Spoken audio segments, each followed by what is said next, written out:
नमस्कार, मेरा नाम है डॉक्टर पुरु धवन और आज की इस वीडियो में हम बात करने वाले हैं उन एक्सरसाइजेस के बारे में जो एक पैरालिसिस पेशेंट को अपने रिस्ट में, अपनी फिंगर में दोबारा से मोबिलिटी, दोबारा से ताकत लाने में हेल्प कर सकती हैं। इसके लिए हम बहुत सिंपल चीज़ों का यूज़ करने वाले हैं, जैसे पेन, कॉइन्स और पानी की बोतल। ये जो सब चीज़ें हैं ये कॉमनली आराम से सबके घर में मिल ही जाती हैं, इसलिए कोई स्पेशल इक्विपमेंट की ज़रूरत नहीं है। मगर अगर हम चाहते हैं एक पैरालिसिस पेशेंट के हाथ पैर में मूवमेंट आए तो थोड़ा सा हमें एक्सरसाइज को भी समझना पड़ता है, एक्सरसाइज के पीछे जो रीज़न है उसको भी समझना पड़ता है और इस बीमारी को कैसे हल किया जाए उसे पूरा अच्छी तरीके से समझना पड़ेगा। तो आपको हर चीज़ मैं समझाऊंगा इस वीडियो में। तो शुरुआत करते हैं अपनी एक्सरसाइज नंबर 1 से और देखते हैं ये कैसे आपकी हेल्प कर सकता है आपकी रिस्क में मूवमेंट लाने में। तो आपने कुछ नहीं करना, आपने एक पानी की बोतल लेना है। पानी की बोतल को आपने होल्ड करना है अपने पैरालाइज्ड वाले हाथ से जहाँ पे मूवमेंट कम है। उसके बाद अपने दूसरे हाथ से आप इसे सपोर्ट देंगे। उसके बाद आप इसको ये मूवमेंट करने की कोशिश करेंगे। हो सकता है आप इतनी मूवमेंट ना कर पा रहे हो, मगर जितना आप कर सकते हैं उतना इसको मूवमेंट करने की कोशिश कीजिएगा। हो सकता है कि आपका पूरा का पूरा एल्बो मूव करना शुरू कर दे, बट कोई दिक्कत नहीं है। आपने अपने हाथ को स्टैटिक बनाना है, स्टेबल बनाना है दूसरे हाथ से, क्योंकि आपका दूसरा हाथ बिल्कुल ठीक है। तो स्टेबल बनाकर आपने ये मूवमेंट लाने की कोशिश करनी है। आप इसे समझ पा रहे हैं, बहुत सिंपल सी मूवमेंट है, बहुत सिंपल सी एक्सरसाइज लग रही है, मगर जितना एक्सरसाइज सिंपल मेरे लिए लग रही है आपके लिए करना उतना ही मुश्किल हो सकता है। तो आपने घबराना नहीं है, आपसे नहीं हो रहा, कोई टेंशन वाली बात नहीं है। चाहे दिन में एक बार करें आप इसको, एक बार इसको हिला पाए, बट आपने कोशिश करते रहना है। क्योंकि पैरालिसिस जो बीमारी होती है वो कभी भी मसल्स की नहीं होती कि आपकी मसल्स खराब हो गई, मसल्स काम नहीं कर रही। बेसिकली एक पैरालिसिस पेशेंट के अंदर, ब्रेन स्ट्रोक के पेशेंट के अंदर क्या होता है कि ब्रेन के अंदर क्लॉट आया होता है, ब्रेन के अंदर आपका ब्रेन हैमरेज हुआ होता है, तो ब्रेन का एक हिस्सा काम नहीं कर पा रहा होता। जब आपका एक हिस्सा काम नहीं कर पा रहा तो आपका जो ब्रेन कंट्रोल करता है आपके हाथ पैर की मसल्स को, कमांड करता है कि हिलो, वो नहीं हो पा रहा, जिसकी वजह से आपको ये छोटे छोटे काम करने में दिक्कत होती है। तो अगर हम चाहते हैं किसी भी पैरालिसिस पेशेंट के अंदर कि पेशेंट में इंप्रूवमेंट आए, तो हमें कहाँ काम करना पड़ता है? पेशेंट के ब्रेन में काम करना पड़ता है। और ये एक्सरसाइज पेशेंट के ब्रेन में काम नहीं करती। ब्रेन में काम करने के लिए हमें क्या समझना पड़ता है कि जो एरिया डैमेज हो गया वो परमानेंटली डैमेज होता है। अब जो उसके आसपास का नेबरिंग एरिया होता है, जो टिश्यू ठीक होते हैं, वो डैमेज पार्ट का काम करना शुरू करते हैं, सीखते हैं। मगर सिखाने के लिए हमें क्या करना पड़ता है? एक ही काम को बार बार करना पड़ता है। तब समझता है कि ये जो मसल्स है, रिस्ट की जो मसल्स है, उन्हें मूव करने के लिए कितना करंट भेजना है, कौन सी मसल्स को भेजना है, तब जाके ये मूवमेंट होगी। तो ये सिखाने वाला काम हम अक्सर किससे करते हैं? एक्सरसाइज से। किस तरह से करते हैं? ऑक्यूपेशनल थेरेपी से। तो एक पैरालिसिस पेशेंट के अंदर दोनों ही चीज़ें बहुत ज़्यादा इंपॉर्टेंट होती है, क्योंकि अगर आप पैरालिसिस की पेशेंट हो और फिजियोथेरेपी कर रहे हो, कई सालों से कर रहे हो और आपके चेंजेस नहीं आ रहे, तो रीज़न ये है कि आप मसल से अपने ब्रेन को ठीक करने की कोशिश कर रहे हो। आपको क्या चाहिए? अपने ब्रेन को ठीक करो कि आपकी मसल्स में ऑटोमेटिक कमांड आना शुरू हो जाए। तो हमें अपनी अप्रोच को बदलना पड़ता है, तब जाके पेशेंट के अंदर वो इंप्रूवमेंट आनी शुरू होती है। तो अब चलते हैं सेकंड नंबर एक्सरसाइज में। सेकंड नंबर एक्सरसाइज के अंदर भी हम बॉटल का यूज़ करेंगे, बट इसमें अब हम पहले नीचे से ऊपर की तरफ हाथ को उठा रहे थे, अब हम हाथ को ऊपर से नीचे की तरफ। और मगर आपने दूसरा हाथ नीचे लगाना ज़रूर है, क्योंकि आप इसको नीचे नहीं लगाएंगे तो आपकी रिस्ट की मूवमेंट नहीं आ पाएगी। तो आपने रिस्ट के नीचे लगाना है, और ये अगर आपने इसे होल्ड कर रखा है तो वापस ऊपर। आप पानी की बोतल की जगह डंबल भी यूज़ कर सकते हैं, कोई भी सामान आप यूज़ कर सकते हैं जो आपके हाथ में फिट हो जाए। अगर आपको ये भारी लग रहा है तो आप सिर्फ जो स्पॉन्ज की बॉल, स्माइली बॉल होती है, उसका भी यूज़ कर सकते हैं। कोई भी इंस्ट्रूमेंट जो आप अपने फिंगर की, हैंड की एक्सरसाइज करने के लिए यूज़ करते हैं, जिसमें आपकी ग्रिप बन जाए, तो भी कर सकते हैं। अगर कुछ ना हो तो आप इस तरह से भी इसको आराम से कर सकते हैं। हमें तो मूवमेंट से मतलब होता है, ब्रेन को ये नहीं होता कि कितना आपके हाथ में वेट है, उसे वेट से लेना देना नहीं है। अगर उसे मसल्स पे कमांड चाहिए तो वो धीरे धीरे वो सीखता है, और सिखाने के लिए हमें एक ही काम को बार बार करना पड़ता है। तो इस चीज़ का ध्यान रखना है कि ये जो एक्सरसाइज मैं आपको बताता हूँ वो कभी भी आपकी मसल्स के लिए बहुत ज़्यादा नहीं होती, वो अक्सर होती है आपके ब्रेन के लिए। ब्रेन की मसल्स को किस तरह से ट्रेन करना है, किस तरह से कमांड करना है, उसके लिए एक्सरसाइज होती है। तो अब आप 2 एक्सरसाइज समझ चुके हैं रिस्ट की, और यही रिस्ट की मैक्सिमम मूवमेंट है। लेफ्ट राइट ही मैक्सिमम मूवमेंट है ना। इस तरह से हम कभी रिस्ट को इतना ज़्यादा इस तरफ मूव नहीं करते, हम अक्सर यूँ सामान को उठाने रखने के लिए इतना ही मूव करते हैं। तो हमने क्या किया? ये एक्सरसाइज कर ली, फिर हमने ये एक्सरसाइज कर ली। तो इस तरह से हमारी जो रिस्ट की ऑलमोस्ट पूरी जो मूवमेंट होती है वो आ चुकी होती है। और थर्ड जो एक्सरसाइज है वो बहुत सिंपल सी है, वो है रोटेशन। अपने रिस्ट की मूवमेंट करने की कोशिश कीजिए, रिस्ट की पूरी 360 मूवमेंट। बट ये एक्सरसाइज पैरालिसिस के पेशेंट मुझे नहीं लगता कि कर पाते हैं, मगर कोशिश करने में कुछ नहीं जाता है। जितना आप करेंगे उतना अच्छा आपका रिस्ट पे कमांड आ पाएगा। जो लोग पैरालिसिस से ठीक हो चुके हैं, उनके आर्म में, उनकी रिस्ट में काफ़ी अच्छी इंप्रूवमेंट हो चुकी है, सारे काम कर पा रहे हैं, मगर रिस्ट की अगर ये वाली मूवमेंट, साइडवेज वाली जो मूवमेंट है ये रिस्ट्रिक्टेड है, तो ये 360 और लेफ्ट राइट वाली जो मूवमेंट्स पर अगर आप ध्यान देंगे तो वो मूवमेंट भी आपकी वापस आ जाती है। अब आपको एक सिंपल सी एक्सरसाइज और बताता हूँ। इसके लिए भी हम पानी की बोतल का ही यूज़ करने वाले हैं। आपने क्या करना है, अपने हाथ से इस बोतल को होल्ड करना है और फिंगर्स को धीरे धीरे रिलीज करने की कोशिश करना है। अगर फिंगर्स आपकी नहीं खुल पा रही हो तो अपने हाथ को थोड़ा सा लिफ्ट करोगे तो पानी की बोतल की वेट की वजह से आपकी फिंगर्स पे प्रेशर पड़ेगा।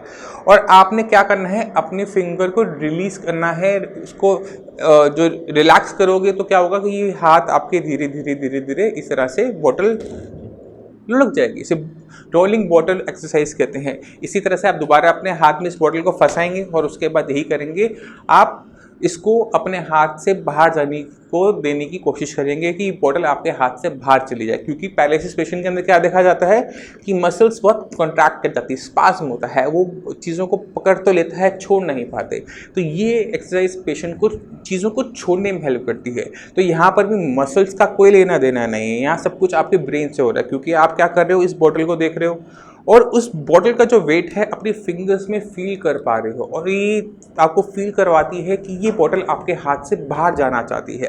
तो जैसे ही आप इसकी तरफ देखते हो और इस पर कंसंट्रेट करते हो, अपनी फिंगर की मसल्स को रिलैक्स करने की कोशिश करते हो, जैसे ही ब्रेन इसको इंटरप्रिटेट करना शुरू करता है कि आपको इसे रिलैक्स करना है और वो कोशिश करता है इसे रिलैक्स करने की, तो क्या देखते हो कि ये धीरे धीरे आपके हाथ से छूटने लगती है, आपकी फिंगर्स खुलने लगती है। और यही हमें चाहिए था, हमें अपने मसल्स को रिलैक्स इस तरह से करना था कि आपके हाथ में फिंगर खुल जाए, और जब वो खुलेंगी बंद करने की पावर आपके पास ऑलरेडी है। तो ये जो खोलने वाली मूवमेंट है, इसको लाने में ये रोलिंग वाटर बॉटल वाली जो एक्सरसाइज है ये कामयाब रह सकती है। आप इसमें बड़ी बोतल का भी यूज़ कर सकते हैं। 1 लीटर है, यानी 1 किलो का वजन है। अगर आपको लगता है कि आपसे नहीं हो पा रहा है, 2 केजी में आप सेट होते हैं तो आप 2 केजी से कीजिए। अगर आपको लगता है आप आधे लीटर की बॉटल में सही ही कर रहे हैं तो आप उससे कीजिए। तो इसमें बॉटल का वेट आप बढ़ा घटा सकते हैं, इससे आपको जिसमें आपको आराम मिले, जिसमें आप इस चीज़ को कर पाए, मूवमेंट को कर पाए। मोटिव ये नहीं है कि कितना वेट आप करते हैं, मोटिव ये है कि फिंगर्स आपके खुलना और बंद होना। क्योंकि ये जो मूवमेंट आप जब करना शुरू कर देंगे, इस पर कंट्रोल, आपका ब्रेन का कंट्रोल आना शुरू होगा, तो ही तो आप इसे चला पाएंगे। अब चलते हैं फाइन मोटर स्किल की एक्सरसाइजेस के ऊपर। इसके अंदर हम क्या करते हैं, पिंच। अब कोई पेन पड़ा है, इसको आपको उठाना है तो आप कैसे उठाओगे, इन 2 फिंगर से उठाओगे, इसे कहते हैं पिंच करना। तो हमने क्या करना है, सामान रखना है छोटा सा, उसको उठाना है, एक जगह से दूसरी जगह रखना है, फिर इसको उठाना है, फिर वापस यहाँ रखना है। ये सिंपल है, आपको देखने में बहुत सिंपल लग रहा है, मगर ये एक पेशेंट के लिए चैलेंज हो सकता है।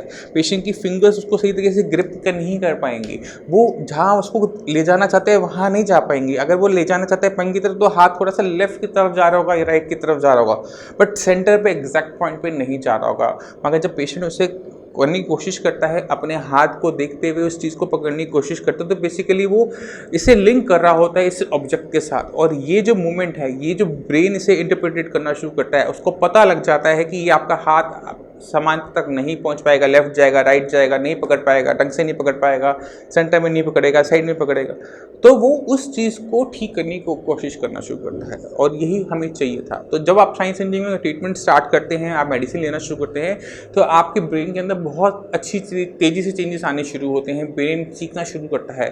मगर सिखाने का काम हमें इसी हार्डवेयर से करना पड़ता है। कोई मेडिसिन नहीं है, कोई जादू नहीं, कोई टोना नहीं जो आपको आपके ये शॉर्टकट बनाकर आपको ये काम कर दे। तो अगर पैरालिसिस का पेशेंट चाहता है ठीक होना, तो कोई शॉर्टकट नहीं है, ये गारंटेड है। आपने दोनों ही चीज़ों को करना है। आपने अपने ब्रेन पे ध्यान देना है, ब्रेन के सेल्स को रेडी करना है, उसके बाद ही ये एक्सरसाइज कामयाब होंगी। आपने बहुत सारे पेशेंट देखे होंगे, आप फिजियोथेरेपी से अपने जाते होंगे, वहाँ कई सालों से पेशेंट आ रहे होंगे मगर वो ठीक नहीं हो पा रहे। क्यों? क्योंकि वो सिर्फ फिजियोथेरेपी पे डिपेंडेंट है। अगर आप किसी पैरालिसिस पेशेंट का पर्चा उठा के देखोगे तो आप उसमें क्या मेडिसिन मिलती है, बीपी की मेडिसिन, शुगर की मेडिसिन, कोलेस्ट्रॉल की मेडिसिन, बट कोई भी मेडिसिन ऐसी नहीं होती जो पैरालिसिस के लिए स्पेसिफिक बनी हुई हो, ब्रेन के लिए स्पेसिफिक हो, जो ब्रेन को डेवलप करने में हेल्प करे।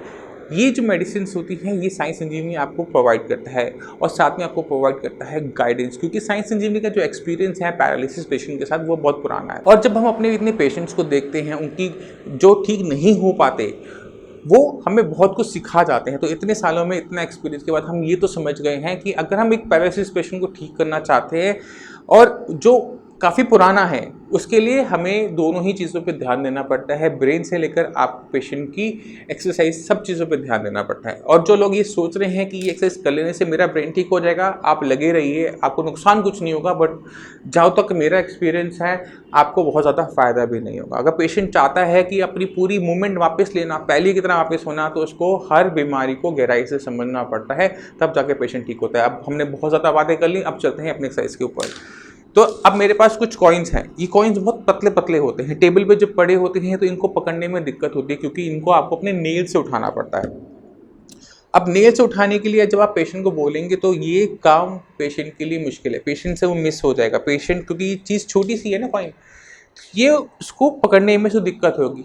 एक, क्योंकि एक तो ब्रेन में क्लॉट है, तो जो आपका जो आइज़ और आपकी मसल्स का जो मूवमेंट होती है वो सिंक नहीं होती।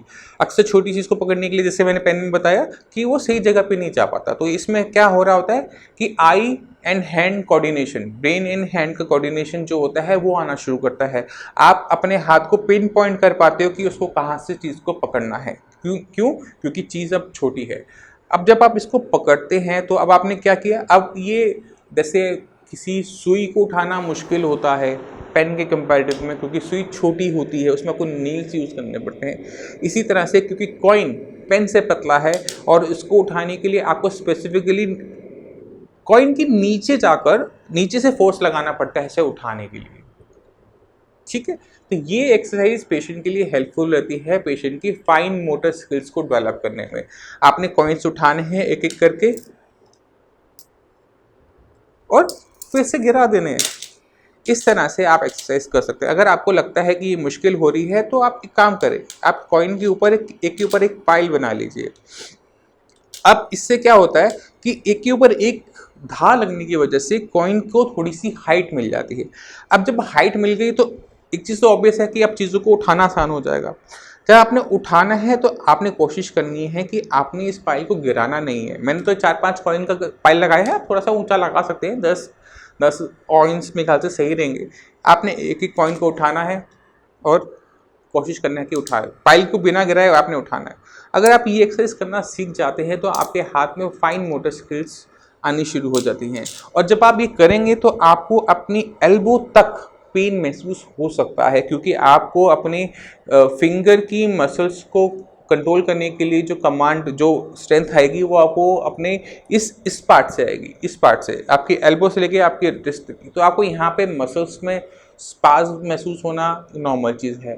और जब आप एक्सरसाइज करते हैं इसमें आपको बहुत ज़्यादा कंट्रोल करना पड़ता है मसल्स की मूवमेंट को, तो आपको थोड़ा पेन महसूस हो सकता है। और जब भी आपको अपनी मसल्स में पेन हो तो आपने पेन किलर नहीं खाने, आपने वहाँ सिकाई करनी है, वहाँ पे ऑयल मसाज करनी है। जो पेशेंट साइंस इंजीनियरिंग के हैं उनको ऑलरेडी न्यूरो एम करके ऑयल मिलता है, वो उसका यूज़ कर मसल्स को रिलैक्स कर सकते हैं। अब चलते हैं अपनी नेक्स्ट एक्सरसाइज के ऊपर। अब आपको जो एक्सरसाइज बताने वाला हूँ वो आपको पसंद आएगी और वो है स्पिनिंग, पेन को स्पिन करना। अब पेन को स्पिन करने के लिए आपने 2 फिंगर का यूज़ किया और उस पर कंट्रोल किया। जब तक आप इसको सही तरीके से नहीं करते आप पेन को स्पिन नहीं कर पाते। तो ये पेन स्पिनिंग वाली जो एक्सरसाइज है ये आप खाली बैठे हुए भी यूज़ कर सकते हो। पेशेंट बैठा हुआ है टेबल पर, कुछ नहीं कर रहा तो वो पेन को स्पिन कर सकता है। तो स्पिनिंग हमारे लिए, नॉर्मल इंसानों के लिए बहुत सिंपल एक्सरसाइज है, मगर एक पैरालिसिस पेशेंट के लिए जिसको हाथ में मूवमेंट नहीं है, कम है, उसको चाहिए, उसके लिए चैलेंज हो सकता है। रीज़न बीइंग क्या है, क्योंकि पेन को जब तक आप सही तरीके से आप मूवमेंट नहीं करते, फिंगर की मूवमेंट ढंग से नहीं करते, पेन स्पिन नहीं हो सकता। तो इस चीज़ को ध्यान में रखते हुए पेन स्पिनिंग एक खाली बैठे हुए रहने पे से अच्छा है कि थोड़ी सी एक्सरसाइज कर लो। वैसी कोई एक्सरसाइज है जो पेशेंट कर सकता है। इससे आपकी 2 फिंगर, आपका थंब और आपकी इंडेक्स फिंगर के अंदर जो कंट्रोल आना है वो आना शुरू हो जाता है। तो ये एक सिंपल एक्सरसाइज है, करना है। अगर आप नहीं कर सकते तो आप किसी और 2 फिंगर का भी यूज़ कर सकते हो, जैसे मैंने इंडेक्स फिंगर और अपनी मिडिल फिंगर का यूज़ किया, आप इससे भी कर सकते हो। तो ज़रूरत है कि अपनी मसल्स पे कंट्रोल लेने का, और मसल का कंट्रोल आपके ब्रेन से आता है। तो ब्रेन की ट्रेनिंग इन्हीं छोटी छोटी बारीकी वाली एक्सरसाइज से होती है। इसको हमें समझना चाहिए कि ये एक्सरसाइज डॉक्टर साहब क्यों बता रहे हैं, किस वजह से बता रहे हैं और इससे हमारे ब्रेन के अंदर क्या चेंजेस होंगे, ब्रेन कैसे हमारी मसल्स को कंट्रोल करना सीखेगा। अब चलते हैं अपनी नेक्स्ट एक्सरसाइज जो है फिंगर ऑपोजिशन। इसमें क्या करना होता है, आपको अपनी हर फिंगर के ऊपर कंट्रोल लेने के लिए अपनी हर एक फिंगर को टच करना पड़ता है। सिंपल है, आपने पहले थंब से अपनी सारी फिंगर को टच किया, उसके बाद आपने हर एक फिंगर से थंब को टच किया। पहले थंब से सारी फिंगर्स, फिर फिंगर से सबको सारी थंब को टच किया सेंटर में रखते हुए। तो इससे क्या है, आपकी मसल का कंट्रोल होता है। उसके बाद अगर आप थोड़ा लेवल को अप करना चाहते हैं तो अगर आप अपने हाथ में देखेंगे बॉक्सेस बने हुए होते हैं फिंगर्स के अंदर, तो आपने हर एक पॉइंट को टच करना है जैसे आप काउंट करते थे पहले। इससे क्या होता है, हर एक फिंगर की स्ट्रेचिंग होती है और आपकी हर मसल्स का कमांड होता है।